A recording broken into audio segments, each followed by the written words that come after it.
ದಾವಣಗೆರೆ ದಕ್ಷಿಣ ಕ್ಷೇತ್ರದ ಕಾಂಗ್ರೆಸ್ ಟಿಕೆಟ್ ಕಗ್ಗಂಟಾಗಿಯೇ ಉಳಿದಿದೆ. ನಾಮಪತ್ರ ಸಲ್ಲಿಕೆಗೆ ಕೆಲ ದಿನಗಳಷ್ಟೇ ಬಾಕಿ ಇದ್ರೂ ಅಭ್ಯರ್ಥಿ ಯಾರು ಅನ್ನುವಂತಹ ಗೊಂದಲಕ್ಕೆ ತೆರೆ ಬೀಳದಾಗಿದೆ. ನಾಳೆ ಬೆಳಗ್ಗೆಯ ಒಳಗೆ ಟಿಕೆಟ್ ಅನೌನ್ಸ್ ಆಗುವಂತಹ ಸಾಧ್ಯತೆ ಇದೆ. ಸಮರ್ಥ ಶಾಮನೂರಿಗೆ ಮಣೆ ಹಾಕುವುದು ಬಹುತೇಕ ಪಕ್ಕಾ ಆಗಿದೆ. ಇರಾನ್, ಇಸ್ರೇಲ್, ಅಮೆರಿಕ ನಡುವಿನ ಕದನ ನಿಲ್ಲದಾಗಿದೆ. ಅಮೆರಿಕ ಸೇನಾ ನೆಲೆಗಳನ್ನ ಇರಾನ್ ಟಾರ್ಗೆಟ್ ಮಾಡ್ತಾನೇ ಇದೆ.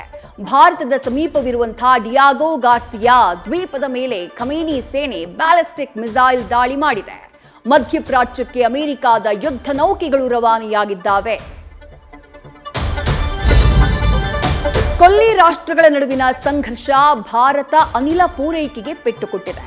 ಶಾರ್ಜಾ ಬಳಿ ಲಂಗರು ಹಾಕಿದ್ದಂತಹ ತೈಲ, ಅನಿಲ ಟ್ಯಾಂಕರ್ಗಳು ಭಾರತಕ್ಕೆ ಬರೋಕೆ ಸಜ್ಜಾಗಿವೆ. ಇರಾನ್ ಪ್ರಧಾನಿ ಜೊತೆ ಪ್ರಧಾನಿ ಮೋದಿ ಮಾತುಕತೆಯನ್ನ ನಡೆಸಿದ್ದಾರೆ.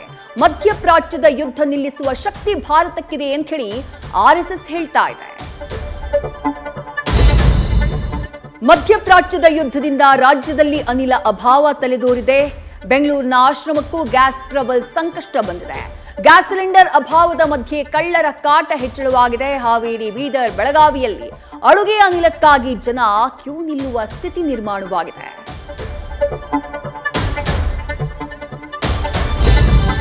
ಯುದ್ಧದ ಕಾರ್ಮೋಡದ ಮಧ್ಯೆ ದೇಶದ ಜನರಿಗೆ ಬಂಗಾರ ಖುಷಿ ಕೊಟ್ಟಿದೆ. ಜಾಗತಿಕ ಬೆಲೆ ಏರಿಕೆಯ ಹಾವು ಏಣಿ ಆಟದ ನಡುವೆ ಚಿನ್ನ, ಬೆಳ್ಳಿ ಬೆಲೆಯಲ್ಲಿ ಭಾರೀ ಕುಸಿತ ಕಂಡಿದೆ. ಚಿನ್ನ ಗ್ರಾಂಗೆ 2,940 ರೂಪಾಯಿ, ಬೆಳ್ಳಿ ಗ್ರಾಂಗೆ 10,000 ರೂಪಾಯಿಗೆ ಇಳಿಕೆಯಾಗಿದೆ. ಚಿನ್ನದ ಮೇಲೆ ಹೂಡಿಕೆ ಹಿಂತೆಗೆತದಿಂದ ಬೆಲೆ ಮಕಾಡೆ ಮಲಗಿದೆ.